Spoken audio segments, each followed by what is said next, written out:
Hi, everyone. It's Stephanie from VA Claims Veterans Helping Veterans. So, I was reading an article on military.com about lawmakers trying once again on a bill to give 50,000 medically retired veterans full VA disability and veteran pay. Where this is stemming from is the Major Richard Starr Act. It was originally introduced in July of 2023. However, the new Congress is trying to reintroduce this bill and hopefully get it passed. Now, some of the key takeaways from the article that I read was a bipartisanship group of senators on Monday introduced their chamber's version of the Major Richard Starr Act, legislation that, if passed, would provide roughly 50,000 veterans full retirement pay and disability benefits. Now, the last time the bill was introduced in 2023, it garnered 326 supporters in the House and more than 70 in the Senate, but it failed to be considered for a vote largely because it did not include recommendations for covering the costs.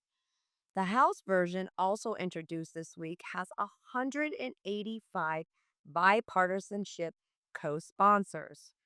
And during a joint hearing on March 3rd before the House and Senate, Veterans Affairs Committee's Veterans of Foreign Wars National Commander Al Lippard said that combat injured veterans should not be treated differently than Social Security recipients who no longer are required to offset some types of pensions as a result of Social Security Fairness Act.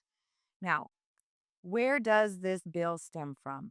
Well, it stems from Army Reserves Major Richard Starr, who developed lung cancer as a result of exposure to environmental pollution in Iraq and Afghanistan. He was medically retired after being diagnosed with terminal cancer and quickly learned that his military retirement pay would be offset by his VA disability pay.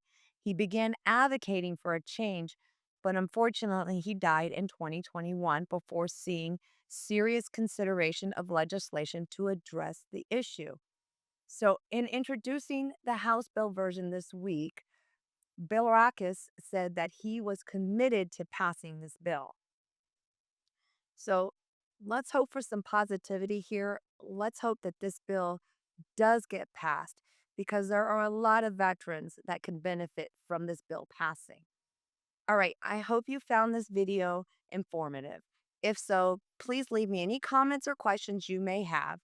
You can always feel free to email me at vacvhv@gmail.com.